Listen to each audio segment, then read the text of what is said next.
I have this thing. If my studio isn't clean, I can't work. Like, I can't push things to the side and just start making music.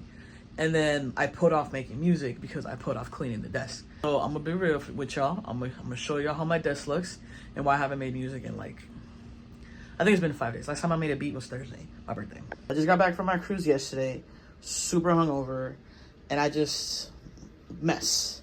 Some of these things I just added, but yeah, mess. Like, I'm kind of embarrassed, but we're gonna fix it. Yeah, so long story short, I was drinking this yesterday.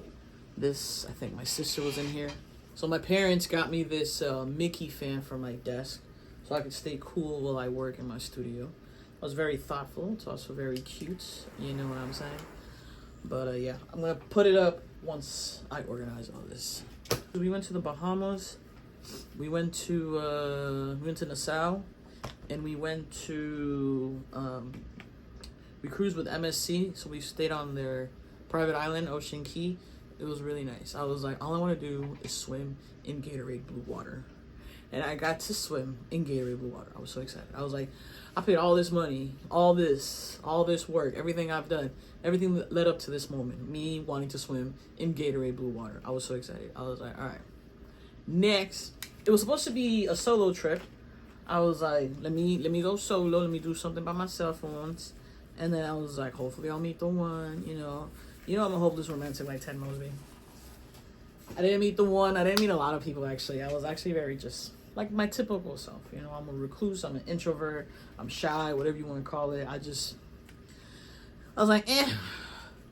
Like, we met some cool people, but I was just like, yeah, whatever, I guess. A collection of fortunes on my desk. I'm going to read some, and then we're probably going to toss them. I'll probably keep my favorite and then toss the rest. All the efforts you're making will ultimately pay off. I like this one, but they gotta go. What does this one say? Value the importance of forgiveness. I'm gonna keep this one because this is something I struggle with. This one, these say, nurture your emotional well-being through self-compassion. Man, these are all good. I'm not gonna throw them away. I can't help it. This one's one of my favorite I've gotten recently. I actually got this one from Panda Express, and it just says, can you read that? Open your heart. And I think about it all the time. I'm like, open your heart. I'm very just like, once upon a time I used to give people the benefit of the doubt. Nowadays, I've become very, very like hesitant to trust people and let them in. So when I meet you, you start at the bottom. You start at 0, and you have to work your way up to basically impress me. So like with me, it's not, hey, you're cool people. So it's, who are you? The last one, so Panda, it says, your imagination brings great joy to those around you. So I guess I'm tossing the ones that I believe in, I guess, the ones I'm kind of practicing. And I'm keeping the ones that I need to like start like bringing into my life for real. This video was filmed prior, so by the time you're watching this, I've probably already installed the filtration and everything's done in a sharp pump. Huge news. This has been a long waiting project that so many of you are probably tired of seeing without the filtration, but it is so clear.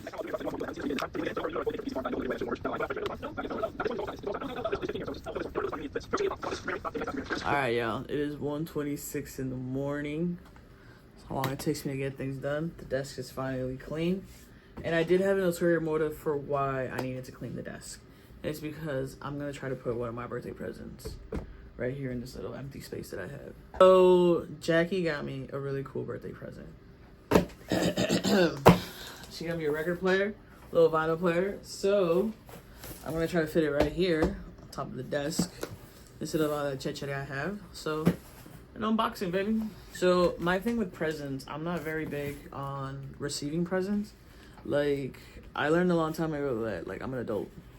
You know, like, once I started working and buying myself things, I've learned that, unfortunately, as much as people love you, you're, like, nothing feels more accomplished and self-fulfilling than when you want something and you get it for yourself.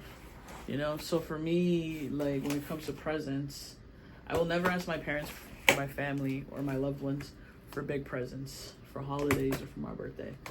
I'll always be like, oh, I want this, I want this. And I always joke, I don't know if y'all know this, that I'm a huge Back to the Future fan. And every year I ask for the same present. I want a DeLorean that goes back in time. If it doesn't time travel, I don't want it. But I think I'm going to have to settle for a regular DeLorean that doesn't travel. I don't know. But yeah, I can't put that burden on you to get me something so huge. Like, for example, back in 2022, my birthday gift to myself was a tattoo, and it's the Colombian flag I got on my leg. Like, I wouldn't have asked my parents for that. Obviously not. My mom's still like, ah. My mom thinks I joined the gang because I have tattoos and because I have my eyebrow pierced. That's how old school my mom is. But yeah, I would never ask that from my parents or like my loved ones for a big present. It's my responsibility to get that done. And like I said, it's more fulfilling when you do it for yourself. But in retrospect, if I tell someone I've always wanted this and then they get it for me, it's just like mind blowing. For me, it's always about the little things. It's always about the attention to detail. And y'all know this because I literally wrote a song called Little Things. What's in the box? I don't think I ever showed y'all my vinyls that I got from Gotti. This is so freaking cute. Alright, I think I have it upside down. Yes, I do. Alright, there we go. But yeah. Okay, so this is gonna be here. I'm gonna have to switch this around because I don't like it when things are being blocked, but whatever. Yeah, this is basically what we're looking at right now. Changing it up. I think if I change it up again, I'll probably just put the laptop next to the keypad, whatever. Problem is always trying to get everything in frame, like when I'm recording. But at the end of the day, what matters is that, you know, I can make my music. That's what matters. All right, so we're not looking too bad, you know. I plug this baby in, you know, and show y'all. I'm gonna show y'all my vinyl collection. I'm gonna show y'all the vinyls I bought in Colombia. I went to El Centro, which is downtown in Cali, and I was basically looking for, what was I looking for? I was looking for a modded video game console, basically. So what I was looking for was a console that would allow me to play like PS2 games, Dreamcast games. And I was also looking for like original consoles because I sold mine a couple of years ago to make space. And it's one of the things I regret the most, you know? Like, I don't have the space to play them all, but I do miss them. Pokemon? But anyways, so I did have the intentions to go to this. I did have the intentions to go to a record store. But I found this guy in the middle of the street, and he just had a table full of ancient old school records. And I was like, how much you selling them for? And he was like, the English records, they're going for $30 a pop. And he was like, everything else, I'll sell it to you 5 for $100. So I believe I bought like 5 records. So here we go. This is Melcochita, la estrella del son. Productor musical, Johnny Pacheco. Check it out. Look at that. I'm not going to try them out today. I'm tired. All right, number 2. I'm excited about this one. Los Grandes del Jazz. Benny Waters, the Traditional Jazz Studio. Boom. Check it out. Oh, I'm so excited. Count Basie. More hits of the 50s and 60s. Boom. This one cost me 40 mil pesos. 30 mil pesos.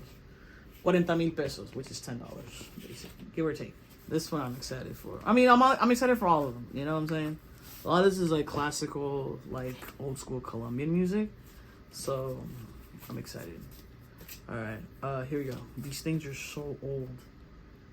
This was autographed. This was signed. I don't know who autographed it, but this was signed May 5th, 1988. It says, Ídolos del Pueblo. Julio Jaramillo, Olimpo, Cardenas, Oscar Agudelo, Gabriel Raymond, Alcia Costa, Los Pamperos, Noel Ramírez, y El Caballero Gaucho. I'm just excited for like this like old school Colombian music, you know? I think that's what, number 4? Yeah, that's number 4. Oh, I actually got 2 more. Oh, I got 3 more. I got 7. No, wait. He sold me 6 for $100. Okay, I remember now. All right. En la salsa suramericana. Right here. It has like some classics in here. I bought this one because it had a really cool cover art. This one's called Los Durísimos de la Salsa, Volume 4. Look at that. Look how cool that looks. Doesn't that look like Beastmaker from Sega? Let me see. Lado. Necesito un amor. I got my look. They got Grupo Nietzsche in here, so you know it's all good. This was produced by Zelda. Very interesting. All right, this is the last one. This is Boleros Inolvidables. This is like that hardcore, old school, old soul. 1 a.m. playing sapito, drinking some ron, drinking some guaro, drinking some refajo, crying and screaming at the top of your lungs because you got heartbroken. Right here, las baladas inolvidables. I was like, he was like he kept pushing baladas, and I'm like, I know what baladas is. It's like that really like that music that my dad really likes. So I was like, all right. So yeah, that's what I got.